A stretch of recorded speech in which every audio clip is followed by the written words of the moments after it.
Basic Buddhism. Replication. Buddhism was born from the cradle of Kapilavastu in present-day India, through more than 2,500 years of history, full of ups and downs, and at times it seemed to have completely disappeared in its native land. Buddhism still exists and develops widely throughout the 5 continents. Currently, the outstanding achievements of science along with the evolutionary thought of humanity require a re-evaluation of the value of many ancient philosophical ideas. And of course, irrational, backward, and anti-scientific ideas must be eliminated before the progress of human civilization. Yet the 25-century-old building of Buddhism still stands the test of time, standing tall like a giant tree in the middle of the rolling mountains and forests. This proves that Buddhism exudes a strong vitality derived from a rich spiritual value. That spirit is the manifestation of the Dharma in every human life. To be able to conceptualize the meaning of Buddhist spirit, we can relate the following characteristics. The most basic point we see in Buddhism is that the leader is not a god with the power to reward and punish, but a real person like everyone else. His name is Siddhartha, in Sanskrit Siddhartha. He belonged to the Satyaloy caste, a royal lineage, the son of King Tinfan and Queen Moda. He was born, grew up, went to school. His wife is Princess Dardudala. His son is Rahula, understanding clearly the sufferings of birth, old age, illness, death... Witnessing the hardships of the people facing the injustices of Indian society at that time, he gave up his family, wife and children.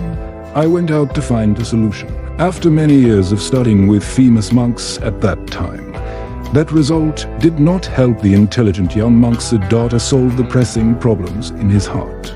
Finally, he decided to investigate on his own.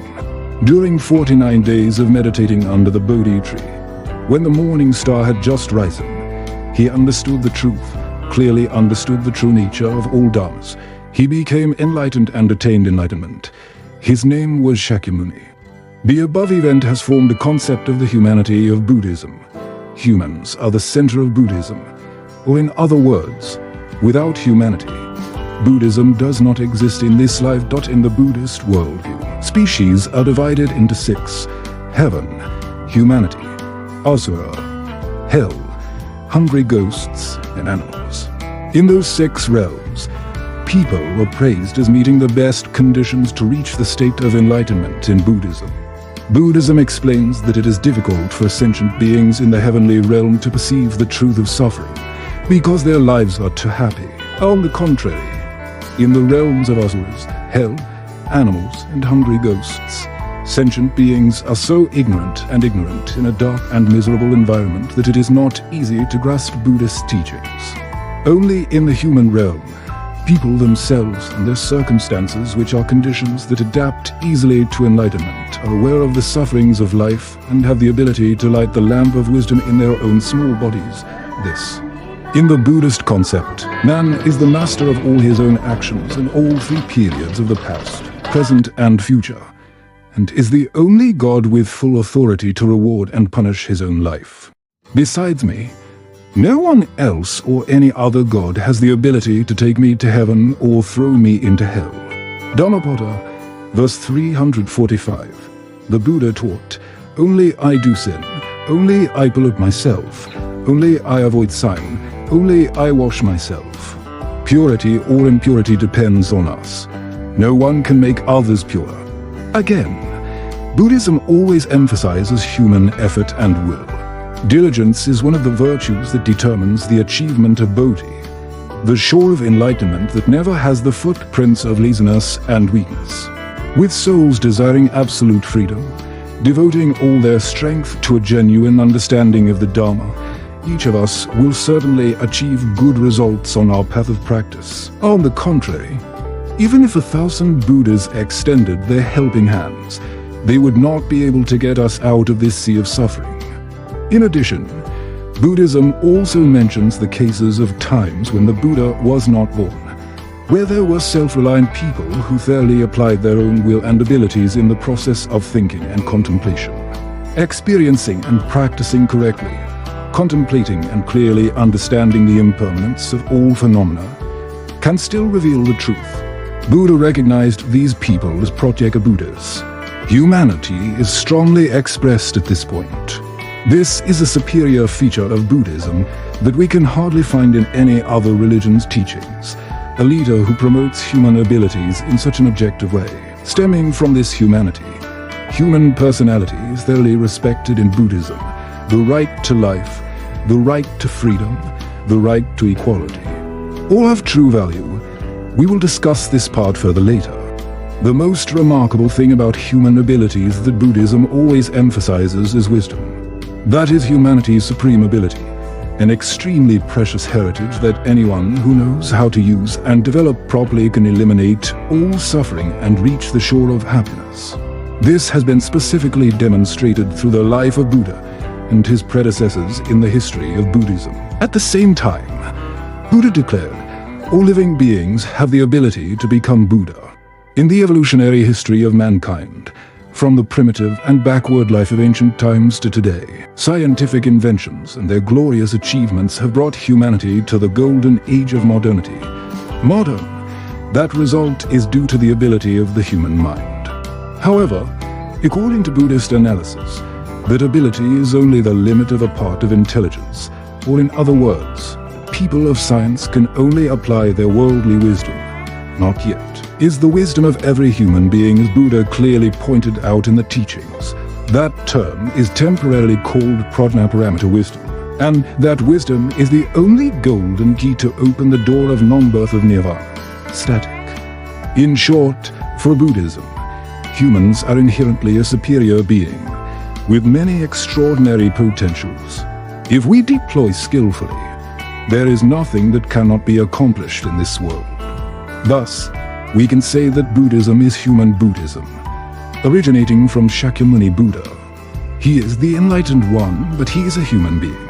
He spoke and had a very human life, and for people he revealed the truth and guided people to a truly happy life.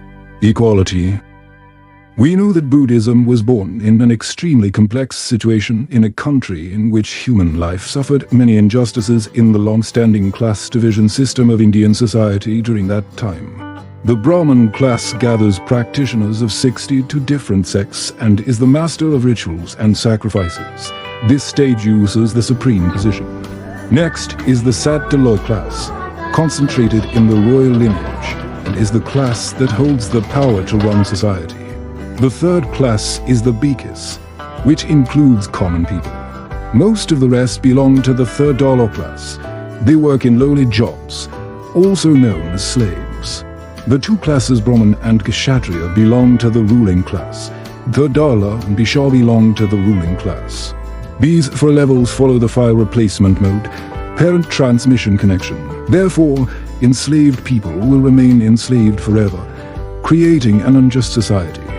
Right in the dark twilight of such a situation, a figure from the royal family gently rang the pioneering bell to destroy the darkness of the chains of slavery and the absurd wall of class division with an acupuncture point. Great saying, there is no class in blood that is red and tears that are salty. The Buddha's declaration of hero is the foundation for forming an educational system in which equality can be present even in the fundamental theoretical method. According to Buddhism, every word in this world depends on causes and conditions to arise.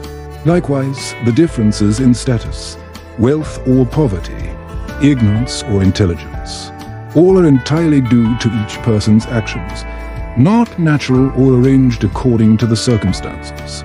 Any specifications or regulations in this spirit, class division becomes absurd and meaningless. Crown Prince Daptar announced the throne, turned around with all the glory and wealth, refused all the highest privileges reserved for the royal class, and walked alone with pristine clothes, bare head and feet.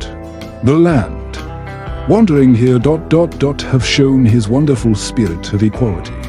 And the Buddha himself, the man with that simple and humble life, demonstrated equality throughout his life in educating sentient beings. He spreads boundless love to all living beings equally and without discrimination, from the same class of people as horses and hair plows to the rich and wealthy, From lowly and despicable people like prostitutes to powerful kings and lords, the Buddha always loved and sincerely helped, advising them to realize the true value of life and sublimate their souls, achieving peace and happiness. That spirit of peace does not stop at humanity but spreads to all living things. He always taught that all creatures have the same mentality of greed for life and fear of death, so for no reason do we dare to take the lives of others. That means inequality.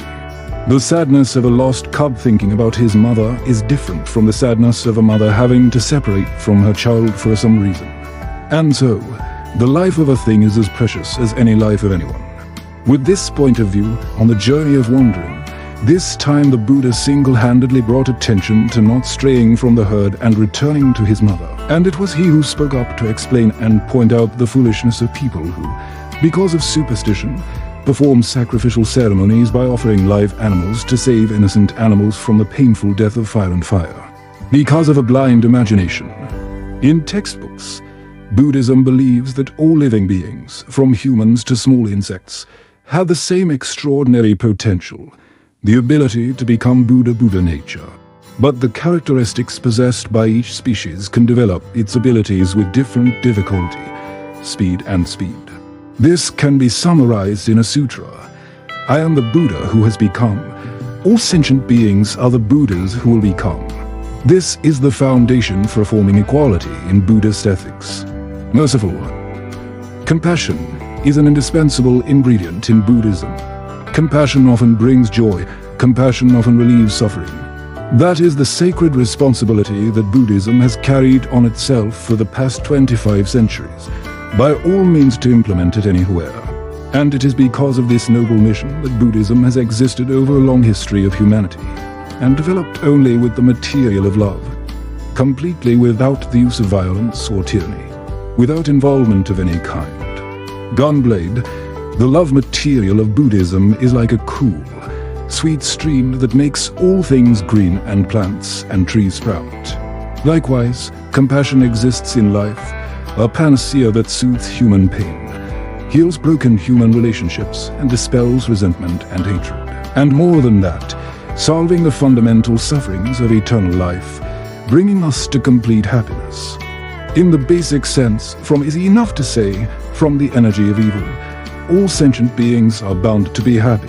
From the energy of compassion, all sentient beings are suffering. In short, from the energy of evil, compassion is to overcome suffering, which means the heart. Compassion always brings joy to all living beings. Compassion eliminates all suffering for all living beings. In the emotional realm, Buddhist love can be compared to a mother's immense love for her child. However, when we go deeper into its meaning, we see that compassion is a love that transcends all boundaries, all relationships, and covers all living things. In the world, love always goes hand in hand with happiness. However, the types of emotions in life are limited to a certain relationship, a class, a type, a certain category. When we go beyond that category, we often treat each other strangely, indifferently, and discriminately, even leading to terrible opposition and murder of each other. Meanwhile, compassion transcends all the narrow love of the world, without shore, without boundary, without limit. That love absolutely does not contain any notion of discrimination, whether one is a Buddhist or not. For Buddhism, all sentient beings are friends, and every place in this world is the place of one's birth, one's homeland. That infinite compassion is like sunlight shining throughout space, covering all living things, regardless of here or there, body or soul, friend or foe, rich or poor, person or thing. From this meaning, Buddhism has a spirit of tolerance, sympathy, and forgiveness. We are living in an era where power and fame are controlling people. Human ambitions are exploding to the extreme. Wars are constantly happening. Economic, political, and military races are taking place. Is being displayed all over the world. The fire of hatred is flooding the planet. This tragedy is an opportunity to bring humanity to the abyss of destruction. Right now, compassion is a very necessary material for life. And only by applying that love of Buddhism can we truly have the power to extinguish the flames of war and hatred that are raging in the twilight of the 20th century. Buddha taught, hate cannot extinguish hatred, only love can extinguish hatred. That is the law of ancient times. Selfless. Commenting on the world of phenomena, Buddhism affirms that all things in the world do not have a fixed appearance. They are all always changing and constantly moving. Or in other words, all things are always flowing. Meanwhile, our normal perception seems to be that all things really exist and are fixed. In fact, everything is moving in a subtle way that we can hardly perceive. But if we calm down and observe hard, we can understand this. Just looking at the most familiar objects in everyday life, such as a table, house, etc., we will realize that when the table was first made, it was very new, but over time, it became old. And so, over time, it ages and eventually there may be only scraps left. All things also conform in the same way. We can say that all the appearances of things are temporary, and because it is always changing, the things we perceive are nothing more than a series of continuous changes of countless adverbial appearances from new to old, from young to old, from birth to death. Temporary Buddhism divides that movement process into 4 stages: birth, existence, difference, destruction or formation, existence, destruction, emptiness. Thus, according to Buddhism, all things and phenomena in this world have absolutely no master and are always in motion. And so everything is selfless, meaning it does not really have a certain, immutable appearance. This is called selflessness. Regarding each person's self, because they cannot clearly see the truth of this state, they cannot recognize the false union of the 5 aggregates that make up this body. So right from the moment of birth, a name along with a false perception of the self has created a basic misunderstanding about the existence and value of a human being. From there, attachment to truth and selfishness are formed. This is the precept of all the suffering that we have endured throughout our lives. It is the illusion of an I and mine that has led to the tragedy of war, hatred, and tearing each other apart. Buddhism has illuminated the true nature of all phenomena with the light of the truth of selflessness. That illumination is not intended to satisfy humanity's knowledge, but it is meant to present a truth about the state of humans and the world, with the aim of building for humanity a correct awareness towards the future, to a noble lifestyle, full of human love. Indeed, once we realize the true nature of the body we are carrying in this life, clearly understand that what we call me, mine, is only something very fragile, not durable, always changing. Only then will the wall of narrow selfishness truly collapse, the boundaries of individualism will be erased, the strong hold of conservatism will truly be broken, and altruistic tolerance will shine brightly in our lives. The soul of every human being and humanity comes together to smile, love and live in harmony with each other in the spirit of tolerance and forgiveness, ready to forget the mistakes we have made to each other. Happiness truly exists right on this earth. In short, the spirit of selflessness and altruism is one of the important points that makes Buddhism promote and survive when it comes to any country. This point is one of the fundamentals that create the lifeline for Buddhism to exist along with the evolutionary history of humanity. And Buddhism has always existed only for the happiness and well-being of humanity. With the current state of the world, the alarm bells of scientists about the dangers of our beloved Earth are ringing continuously. The life of humanity is threatened by too many reasons, also due to create it yourself. Sitting together in love and solidarity in the same direction is important in solving the above problems. The spirit of selflessness, compassion, equality and mutual respect are necessary factors to achieve that. Conclude. The things just presented above, humanity, equality, compassion, selflessness are the key points mentioned in Buddhism. But these are the necessary factors for humans if they want to create true happiness for others, himself and establish a true peace for humanity. Thus, we can say that Buddhism is human Buddhism, aiming to solve the most basic human problems. Although the object of Buddhism is all sentient beings, humans are the center, the only object to carry the message to life, the type of sentient being with the best ability to carry out the message. That message, implementing that message, means truly applying the quintessence of Buddhism into one's own life and soul. Although life always changes with the flow of time, in the fleeting fragility of life, we can always see something so cute, so meaningful, so interesting in the midst of a dreamy world. And only when we truly live fully in that beautiful spirit of Buddhism will we fully enjoy boundless happiness.